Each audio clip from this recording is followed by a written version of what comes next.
La independencia del observador. En el nivel de resultantes finales de los procesos sensoriales, es decir, en el nivel de nuestros perceptos, eventos y experiencias aparentemente aislados unos de los otros, son en realidad patrones en los que el azar no existe. En otros niveles, prácticamente en cualquiera, sucede lo mismo. Un ejemplo en este sentido sería la química y todo su cuerpo doctrinal descriptivo de las interacciones entre compuestos, etc. Las reglas o leyes de interacción de cada nivel son similares, por lo que la capacidad de viajar perpendicularmente de nivel en nivel y encontrar las correspondencias entre, digamos, el nivel atómico y el de perceptos, o entre las correspondencias químicas entre elementos y la conducta humana, es lo que se denomina placer del conocimiento y enriquecimiento del mismo, o simplemente encuentro con el significado. Solamente cuando se logra penetrar en el modo de actividad desde el cual se vislumbran las correspondencias entre niveles, estos adquieren significado, sobre todo cuando la correspondencia ayuda a comprender la experiencia humana y todas sus vicisitudes. Cuando en cambio no se logra el conocimiento perpendicular, el significado se restringe y muchas veces se bloquea. El caso de la creación de la experiencia y su conocimiento se enriquece de la misma manera. Un ejemplo en este sentido es la neuropsicología soviética en manos de su representante más conocido, Alexander Luria. Luria consideraba que la experiencia humana puede ser conocida y entendida haciendo un análisis de la actividad cortical. Existen patrones de activación cortical en los cuales diferentes zonas de la corteza se intercomunican afectándose mutuamente. La dinámica de estas interconexiones es la misma que se observa a nivel de la experiencia, por lo que existe una correlación muy alta entre la organización cortical y la organización de la experiencia consciente. Así, existen zonas de la corteza que realizan una labor de síntesis entre elementos que de otra forma permanecerían aislados entre sí. Cuando una corteza o zona cortical que realiza la labor sintética sufre una lesión, la experiencia sintético-gnóstica deja de ser posible. Un sujeto con una lesión en la corteza visual terciaria es incapaz de tener perceptos visuales unificados para en cambio solo percibir elementos visuales desconectados entre sí. De las descripciones de Luria parece desprenderse una conclusión inevitable, y esta es que el responsable y causante de la experiencia subjetiva es el cerebro, como si de la actividad de este último emergiera la experiencia. La posición de emergencia implica que la aparición de la experiencia ocurre si y solo si el sistema estructural cerebral alcanza en sus operaciones un mínimo umbral de complejidad, siendo este último la experiencia en sí misma. Desde otro punto de vista, la experiencia y los patrones cerebrales corticales de actividad forman una identidad psiconeuronal. Desde mi punto de vista, la hipótesis de emergencia y la identidad psiconeuronal no logran explicar varios hechos que se han reportado en la literatura y que pueden experimentarse siguiendo técnicas ya descritas. Me refiero a la posibilidad de independización de la experiencia de la actividad cerebral y en particular de la actividad cortical. Bastarán varios ejemplos para demostrar lo anterior. Si un sujeto es sometido a un entrenamiento en biorretroalimentación que le permita controlar los ritmos electroencefalográficos de su cerebro, este sujeto puede lograr hazañas extraordinarias de autocontrol, como son las de permanecer en una actividad alfa, con los ojos abiertos o aún en una actividad teta. Inclusive, estando en teta, el sujeto es capaz de realizar actividades subjetivas que normalmente bloquearían ese ritmo y que de acuerdo con la experiencia común son imposibles de ocurrir en esos ritmos. De hecho, utilizando técnicas que en profundidad y alcance sobrepasan con mucho la biorretroalimentación como serían técnicas de meditación y contemplación, existen referencias que indican control de ritmos aún más lentos que el teta, delta por ejemplo, mientras el sujeto meditador es capaz de mantener una conversación normal con un amigo. El ritmo delta aparece en el estado de coma, en sueño profundo, y es característico de la actividad cerebral de neonatos y fetos. El hecho de que una actividad tan compleja como lo es la conversación entre dos seres humanos pueda ocurrir durante la activación delta indica que la experiencia y la actividad cerebral se pueden independizar. Otro hecho señala la misma conclusión y es la aparición de ritmos contradictorios con la experiencia durante la aplicación de sustancias farmacológicas como la atropina. Sin embargo, el dato más claro de independencia, aunque al mismo tiempo el más anecdótico, es la capacidad de algunos seres humanos de hacer aparecer su experiencia fuera del cuerpo. Este fenómeno, conocido en la literatura esotérica como proyección astral, indica que el origen de la experiencia no es corporal, aunque no contradice el hecho de que la experiencia pueda normalmente estar asociada con la activación cerebral. ¿Qué implica todo lo anterior? La conclusión inevitable es que debe existir algo que sea capaz de transformar cualquier patrón de actividad neuronal en experiencia, sin que ese algo sea el patrón neuronal en sí mismo. De esta forma, ese algo que en diferentes tradiciones ha recibido el nombre de espíritu, purusha, veedor, ser, yo, alma, etc., es el responsable de la experiencia en sí misma, mientras que su asociación, o más bien su focalización o contacto, con una estructura y su actividad, hacen que la experiencia adquiera diferentes formas y contenidos. Cuando un ser humano adquiere la capacidad de poner atención no a los objetos externos que lo impactan, sino a la actividad de su estructura, o en otras palabras, no a la forma y significados externos, sino a su reacción ante ellos, prepara el camino para reconocerse libre de las impresiones y se pone en contacto con aquello de sí mismo que transforma la activación de patrones neuronales en experiencia.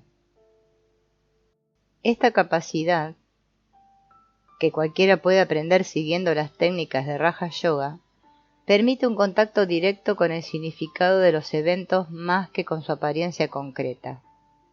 A su vez, el entrenamiento en esta capacidad permite lograr el desprendimiento de la experiencia consciente del propio cuerpo, demostrando así la independencia del ser. Los hindúes han denominado samyama a la técnica de obtener el significado más que la apariencia, y lo aplican para obtener conocimientos de cualquier evento.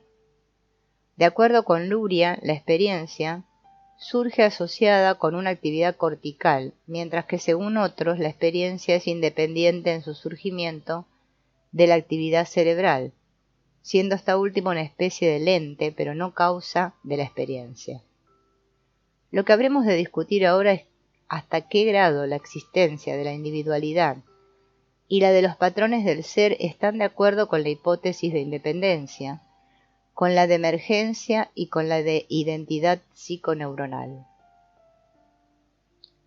La hipótesis de identidad psiconeuronal se distingue de la hipótesis de emergencia en el hecho de que en esta última se supone que la actividad cerebral se transforma en otra dimensión o que una dimensión energética diferente de la neuronal emerge como un cambio cualitativo a partir de lo cuantitativo. La hipótesis de identidad psiconeuronal afirma que la experiencia es idéntica con la actividad neuronal y que no es necesario considerar la emergencia de una nueva dimensión energética para explicar la dimensión experiencia. Obviamente, tanto la hipótesis de emergencia como la identidad no pueden resistir la evidencia de independencia de la experiencia con respecto a la actividad corporal. En la hipótesis de emergencia, aunque la experiencia alcanza un cierto grado de independencia con respecto al cerebro, no se puede entender como con el cese o alteración de la actividad cerebral, la experiencia no sufriría cambios concomitantes cuando este último es precisamente el caso. La hipótesis de identidad psiconeuronal no tiene asidero y es absurda ya desde el instante en el que se ha demostrado persistencia de la experiencia con cambios correlativos de actividad o aún contradicción ante experiencia y actividad cerebral.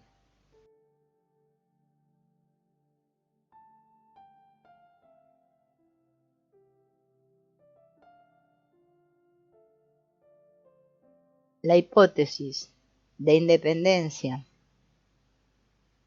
resiste los embistes que he mencionado, pero resulta difícil demostrarla. Es precisamente la existencia de la individualidad y la de los patrones del ser lo que apoya la consideración de independencia más aún que la experiencia de exteriorización del cuerpo o la proyección astral. Recordemos la existencia de los patrones del ser para clarificar su relación con la independencia del observador. En la meditación acontece que en cierto momento la experiencia deja de referirse a un ego, de tal forma que la impresión que tiene el sujeto que medita es la de ser transparente con respecto a lo que experimenta. Correlativamente, en este estado, ocurre un incremento notable en la coherencia electrofisiológica intra o interhemisférica con la aparición de ondas lentas, sincrónicas y de alto voltaje con toda la corteza cerebral. Cuando un meditador aprende a permanecer en este estado durante la vigilia, pronto se da cuenta que nada de lo que acontece es azaroso.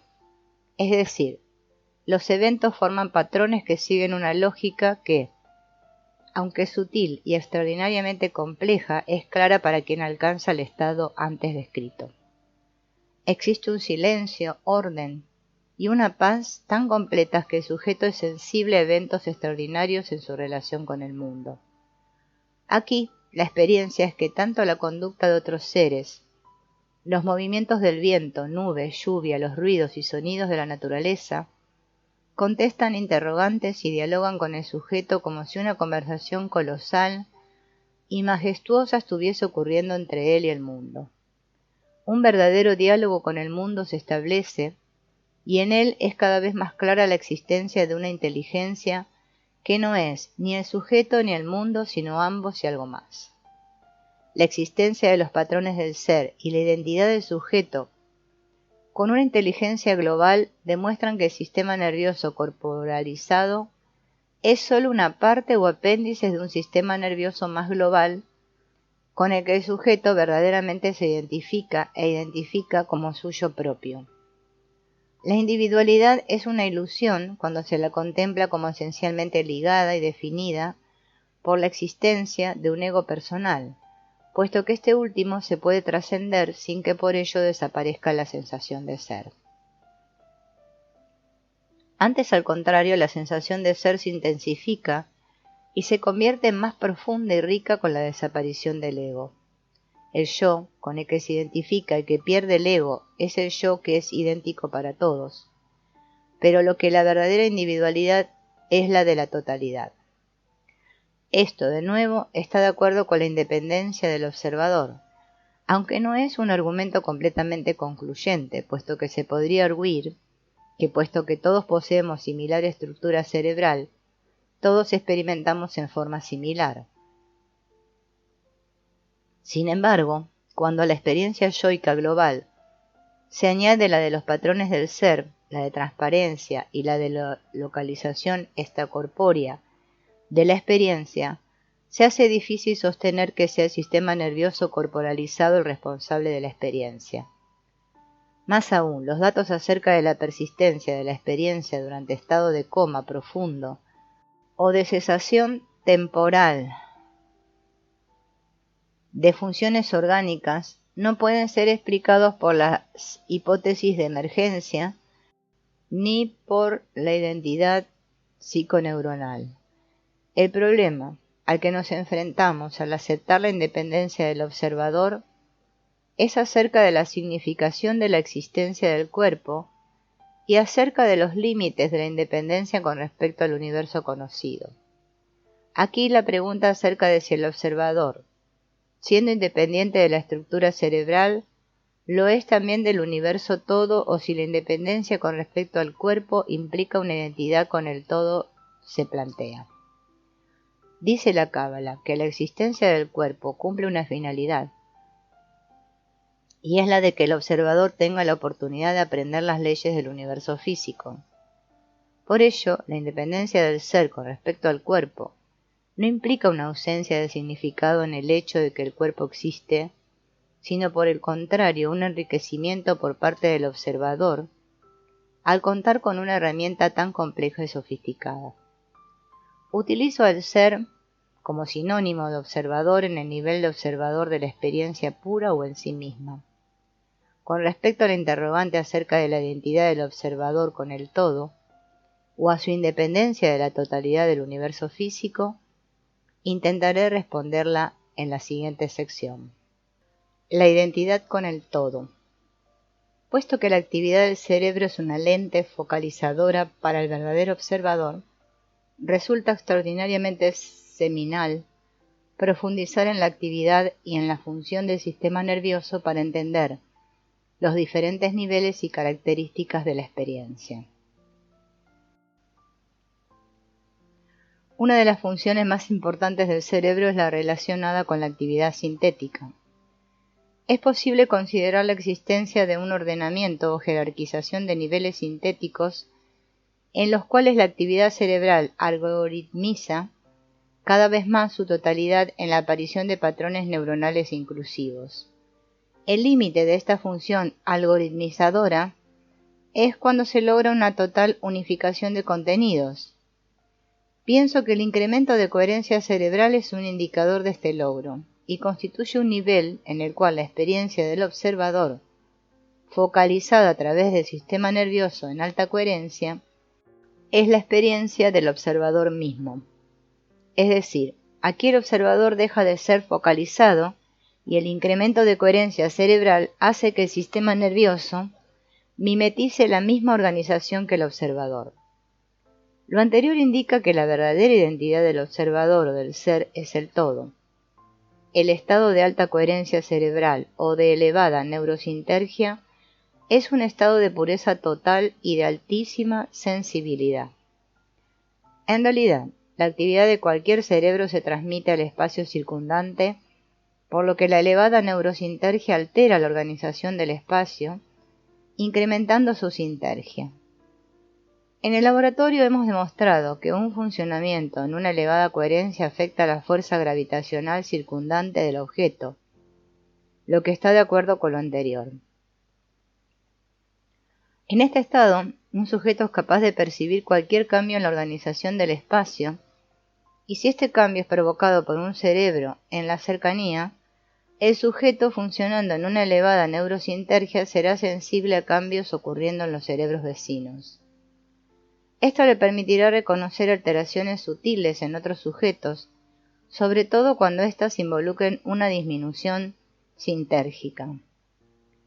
Si la posibilidad de mantenimiento del nivel neurosintérgico elevado existe, el sujeto en cuestión, además de detectar la actividad de otros cerebros, podrá modificarla, haciéndole incrementar en neurosintergia hasta alcanzar la propia. Esta reacción de modificación se logra de varias maneras, siendo la forma directa la más poderosa.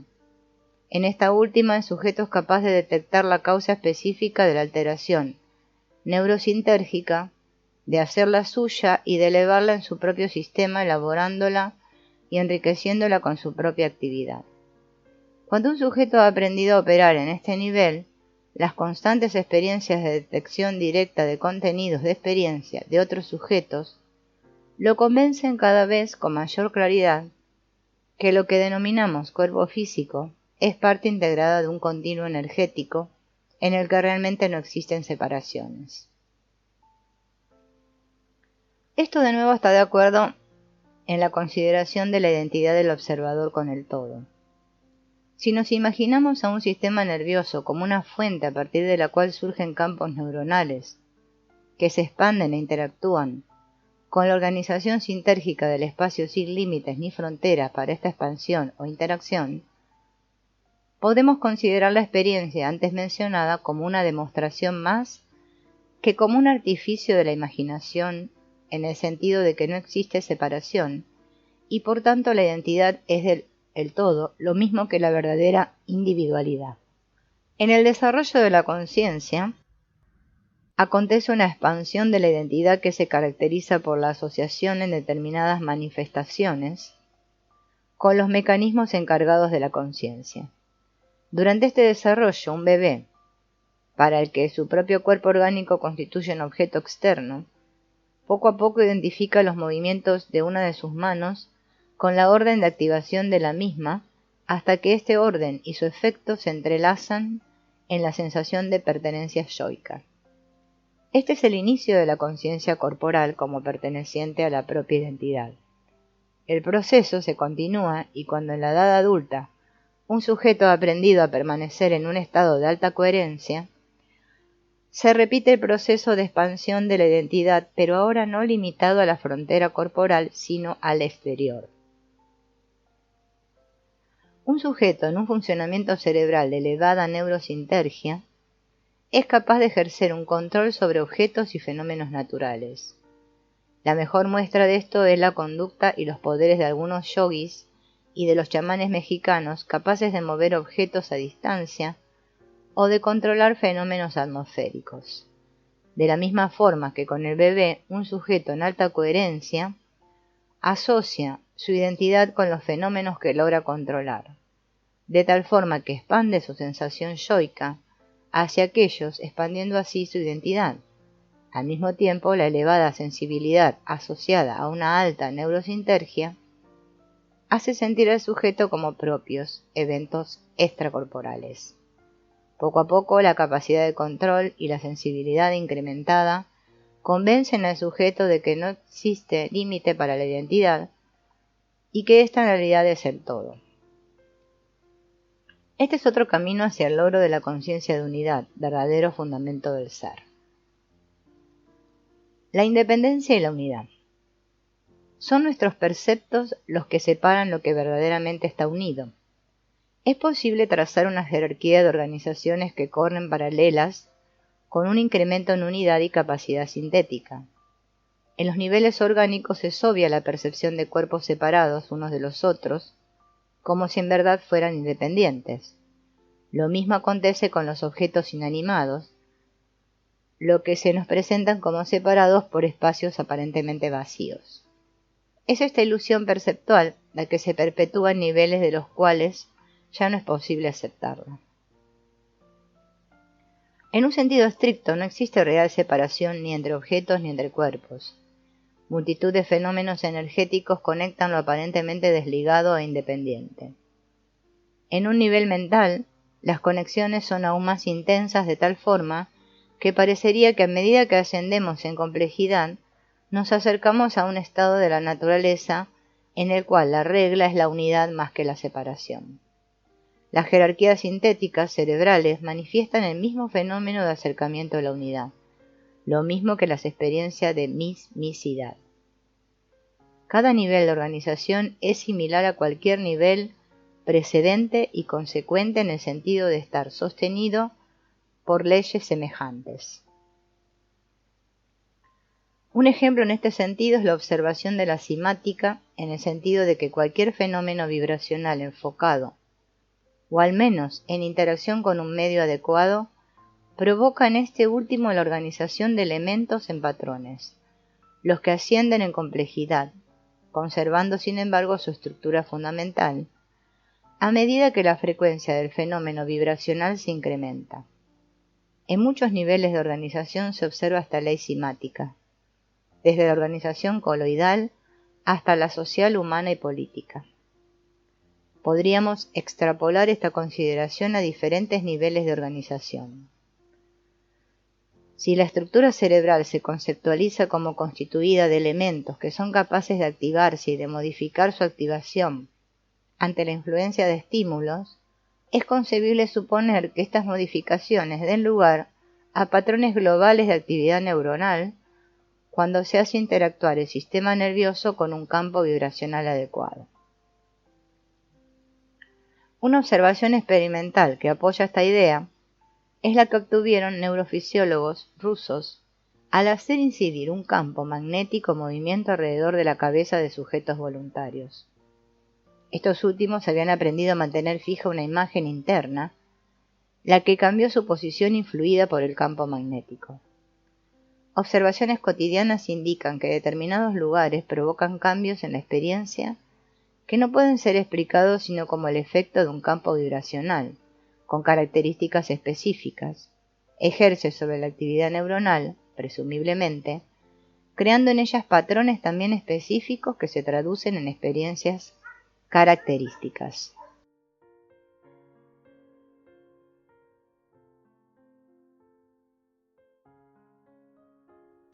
El campo vibracional que más podría influir en la actividad cerebral sería el asociado con la misma estructura energética del espacio, es decir, con el campo sintérgico.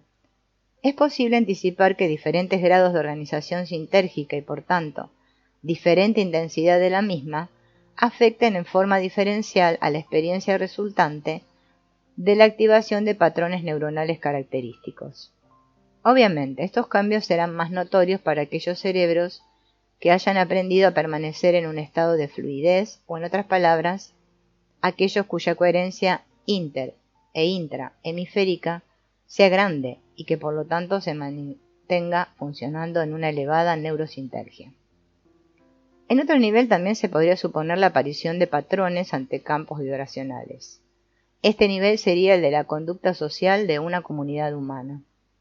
Las oscilaciones diurnas o nocturnas son, en este sentido, un campo vibracional de una frecuencia muy baja capaz de alterar la organización social. El día y la noche han sido para el humano uno de los campos con mayor poder de modificación y organización. Similares consideraciones se pueden aplicar al estudio de los patrones estimulados por las 4 estaciones del año. Un campo con una frecuencia de 4 oscilaciones al año ha tenido y tiene efectos claros sobre multitud de organizaciones, creando en ellas patrones característicos. Una posible base objetiva para el arte astrológico podría ser el efecto que el primer contacto de un niño, recién salido del vientre de su madre, tendría con la organización del espacio. Esta última contiene en cada uno de sus puntos, algorítmicamente codificada, la información de todo el universo. La posición de los planetas y estrellas, por ejemplo,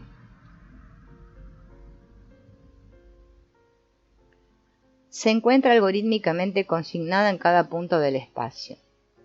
Este campo sintérgico, en interacción con el sistema nervioso del neonato, debería crear en este último un patrón que se mantiene durante toda la vida orgánica en su estructura fundamental, no obstante que sufra complicaciones tal y como los estudios cimáticos han mostrado para medios inertes.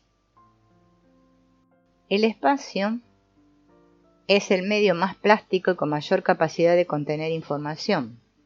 Un dibujo gráfico realizado en una superficie bidimensional afecta todo el espacio circundante. Prueba de ello es que el dibujo puede ser visto desde prácticamente cualquier punto del espacio, lo que solo es posible si la información acerca del dibujo se encuentra algorítmicamente consignada en todos los puntos.